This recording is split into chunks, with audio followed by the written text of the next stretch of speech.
ব্যবসা যারা হতে চায়, যারা নির্দ্বিধায় নিজেদেরকে ব্যবসা হিসেবে উপস্থাপন করতে চায়, নারীদেরকে যারা আমরা সম্মান দিচ্ছি, রাষ্ট্র সম্মান দিচ্ছে, ইসলাম সম্মান দিচ্ছে, রাজনৈতিক যারা সুচিন্তার মানুষ তারা সম্মান দিতে চায়, যারা আমাদের মা বোনদেরকে ব্যবসার সার্টিফিকেট দিতে চায়, তাদের বিচার হবে না, সেটা হতে পারে না।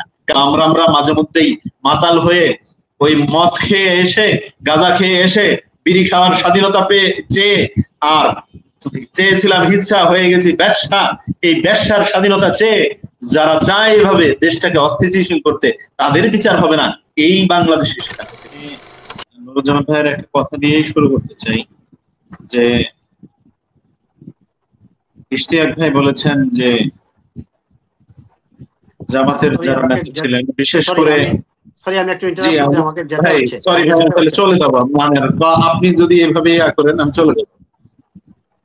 আমার কথার মাঝখানে এইভাবে আমি একদমই পছন্দ করি না, সরি ভাই, আমি একদম পছন্দ করি না। নুরুজ্জামান ভাই এবং ইশতিয়াক ভাই দুইজন দুইটা কথা বলেছেন। যে ইশতিয়াক ভাই বলেছেন যে জামাতের যারা ছিলেন, বিশেষ করে সাইদি, তাদের ধন সম্পদ, তাদের বাড়ি ঘরে হাত দেওয়ার অধিকার কারো নাই।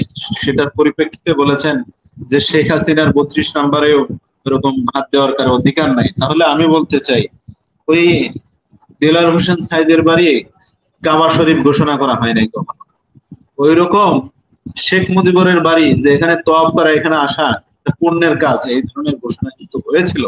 তো সেই জন্য ওই ধরনের কাবা শরীফ যেটা ছিল, যেটা কাবা শরীফের মতো তারা সম্মান করত, সেটা ভেঙে দেওয়ার নৈতিক দায়িত্ব ছিল। সেটা ভেঙেছে জনগণ, তাদেরকে হয়তো এটা মানে দৃষ্টিকটু দেখায়, কিন্তু ধন্যবাদ দেওয়া উচিত ছিল। তো সেই ক্ষেত্রে এই কথাটা, আমি পরবর্তী কথায় আসি যে ঢাকা বিশ্ববিদ্যালয় মুসলিমদের জমির উপর প্রতিষ্ঠিত হয়েছে, সেই ঢাকা বিশ্ববিদ্যালয়ে রবি ঠাকুরের মূর্তি থাকে, আর রবি ঠাকুরের জন্মদিন আর মৃত্যুবার্ষিকী পালন করা হয়। নবাব সলিমুল্লাহর মৃত্যুবার্ষিকীও পালন করা হয় না, তার জন্য একটা মিলাদও করানো হয় না, তার পরিবারের জন্য একটা মিলাদ কিংবা দোয়ারও ব্যবস্থা করা হয় না। যে কাঙালি ভূত যেটা বলে, যে গরিব দুঃখীদের মাঝে কিছু খাবার বিতরণ, সেটাও করা হয় না। কিন্তু সেই ঢাকা বিশ্ববিদ্যালয়, যে ঢাকা বিশ্ববিদ্যালয় না হওয়ার পিছনে রবি ঠাকুরের মতো সেচকাচোরেরা, আমি তাদেরকে কবি বলতে একদম নারাজ, সেচকাচোর, এই সেচকাচোরেরা তারা বলেছিল যে বাংলাদেশের মানুষ, এই পূর্ব বাংলার মানুষ, তারা শিক্ষিত হয়ে যাবে, তাদের বিশ্ববিদ্যালয় প্রয়োজন নেই, তাদের বিশ্ববিদ্যালয়ের প্রয়োজন নেই, তাদের জন্য এত মায়া কান্না করা সেই বাম রামরা আজকে ফুসে উঠে ঢাকা বিশ্ববিদ্যালয় নিয়ে নাচানাচি করে। তাদের তো ন্যূনতম আমাদের মুসলিমদের লজ্জাবোধ করা উচিত যে রবি ঠাকুরের পক্ষে গুণগান গাওয়া বাম রামরা বারবার তাদের এরকম পেঁচানো শক্তি দেখানোর চেষ্টা করে সেই তাদেরকে আমরা সুযোগ করে দেই, এটা আসলে দুঃখজনক। আমি আজকে আরেকটা কথা বলতে চাই। শাহবাগের গণজাগরণ মঞ্চে কন্ডম সাপ্লাই দেওয়া সেই নারী নেত্রী লাকি আক্তার গত কিছুদিন আগে ধর্ষণের নামে বিশাল এক হাই তৈরি করার চেষ্টা করেছিল। সে চেষ্টা করেছিল তাকে যেন গ্রেপ্তার করা হয়, আর একটা ইস্যু তৈরি করে যেন আবার আর একটা মেসাকার তৈরি হয়। এই ধরনের ষড়যন্ত্রকারীদেরকে আবার সামনে আনার সুযোগ হচ্ছে তারা। সেই জন্যই তারা এই ধরনের কোন একটা ছবি, কোন একটা কিছু সামান্য তুচ্ছ তাচ্ছিল একটা বিষয়টাকে বড় ধরনের রাষ্ট্রের একটা ইস্যু তৈরি করার চেষ্টা করছে। আমি আজকে প্রশ্ন করতে চাই, বামরাম যারা আছে তারা কি চিন্তা করেছে রাষ্ট্রের জন্য, অর্থনৈতিক ভাবে, সামাজিক ভাবে, ধর্মীয় মূল্যবোধের দিকে, কিংবা শিক্ষা অঙ্গনে কোন সেক্টরে, কিংবা পররাষ্ট্রনীতিতে তাদের কি ভূমিকা আছে, একবার একটু তারা তুলে ধরুক না। কোথায় তারা স্বাধীনতার 52 বছরে একটা চুল পরিমাণ ভূমিকা আছে, সেই ভূমিকা আমরা দেখতে চাই এই বামদের। আমরা মনে করি বাম মানেই হলো ষড়যন্ত্রের মানে মূল হোতা কারিগর, এবং বাম মানেই হলো প্যাচ লাগানোর একটা সংগঠন।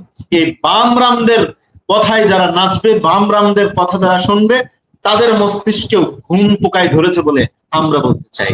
তবে শেষ কথা আরেকটা বলতে চাই, দ্বিতীয় প্রশ্ন যেটা যেটা আজকেও আলোচনার বিষয় ছিল, জুলাই গণ অভ্যুত্থানের যে ঘোষণাপত্র ডক্টর ইউনূস সাহেব করেছেন, সেখানে যেমন প্রবাসীদের নিয়ে কোনো কথা নেই, যে জুলাই গণ অভ্যুত্থানে প্রবাসীরা অর্থনীতিকে থমকে রাখার জন্য, শেখ হাসিনাকে বুঝিয়ে দেওয়ার জন্য শাটডাউন কর্মসূচি পালন করেছিল, সেই প্রবাসীদেরকে নিয়ে যেমন কথাবার্তা নেই, ঠিক তেমনি ভাবে বাংলাদেশের সূত্রপাত 47 থেকে 52 থেকে 71 থেকে কোনো কিছুই কিন্তু ওইভাবে সুস্পষ্ট ভাবে উল্লেখিত নয়। তাই বাংলাদেশের ইতিহাস যদি টানতে হয় ব্রিটিশ বিরোধী আন্দোলন থেকে টানতে হবে, শুধু 47 কিংবা এই 24-এর গণঅভ্যুত্থানে এসে সীমাবদ্ধ হয়ে গেলে সেটা আমরা জুলাই সনদ হিসেবে মনে করতে চাই না। কারণ এখানে অনেক অনেক অনেক কমতি আছে। এটা মানে একটা ছোট্ট একটা অংশ এখানে জুলাই সনদ আনা হয়েছে। জুলাই সনদ কোন একটা দল এবং গোষ্ঠীকে সুবিধা দেওয়ার জন্য জুলাই সনদ ঘোষণা হয়েছে এইভাবে। আসলে এটা জুলাই সনদ হিসেবে খুব একটা মূল্যায়িত হবে সামনের দিনে আমার কাছে মনে হয় না। জনগণ এটা খুব একটু বেশি সময় নিয়ে যে ছুঁড়ে ফেলে দিবে এমনটাও মনে হয় না। খুব শীঘ্রই এই জুলাই সনদ যেভাবে এটা প্রকাশিত হয়েছে ঠিক ওইভাবেই এটা স্থগিত কিংবা এটা ফেলে দেওয়ার মতো একটা অবস্থান তৈরি হবে।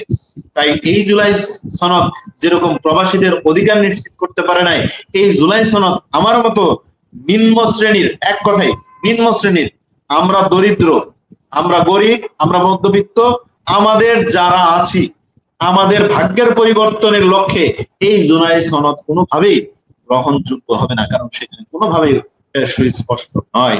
দীর্ঘ সময় যাবৎ এই জুলাই সনদ নিয়ে অনেক আলোচনা সমালোচনার ঝড় বয়েছিল, অনেক কিছু আমরা শুনেছি, আমরা দেখেছি। জুলাই সনদ বলতে আমরা যা দেখেছি এটা আসলে জুলাই সনদ হওয়ার যোগ্য নয়। কাজে এই জুলাই সনদ খুব শীঘ্রই দেশের জনগণ মানুষ এটা প্রত্যাখ্যান করবে। আর সর্বশেষ আমার কথা আমি শেষ করব, বিদায় নিতে হবে, যে আসলে কোন একটা হাইপ তুলে কোন একটা মানে আলোচনা তুলবার জন্য আমরা সবসময় চেষ্টা করি। সেই জন্যই গণজাগরণ মঞ্চ যেটা তৈরি হয়েছিল, গণজাগরণ মঞ্চে যেভাবে কন্ডম সাপ্লাই দেওয়া হয়েছিল, এই কন্ডম সাপ্লাইদের বিচার কেন হলো না?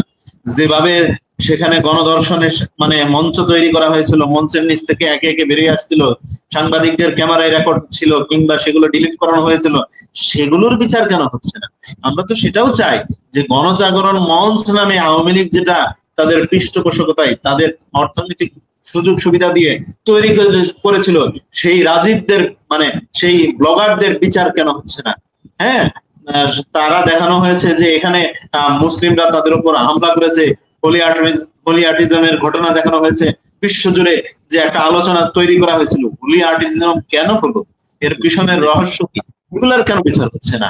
বিচারের খালি দেখা যাচ্ছে কারা মুসলিম, কারা ইসলাম প্রিয় তাদেরকে টার্গেট করে, কারা ঐক্য ধরে রাখতে চায় তাদেরকে টার্গেট করে, যারা এদেশের পক্ষে কথা বলে, যারা এদেশের মানুষকে ভালোবাসে, যারা প্রকৃত দেশপ্রেমিক তাদেরকে টার্গেট করে বিচার করা চিন্তা ভাবনা করে। আর আমরা মাঝে মধ্যেই মাতাল হয়ে ওই মদ খেয়ে এসে, গাঁজা খেয়ে এসে, বিড়ি খাওয়ার স্বাধীনতা পেয়ে চেয়ে আর চেয়েছিলাম হিচ্ছা, হয়ে গেছি ব্যবসা।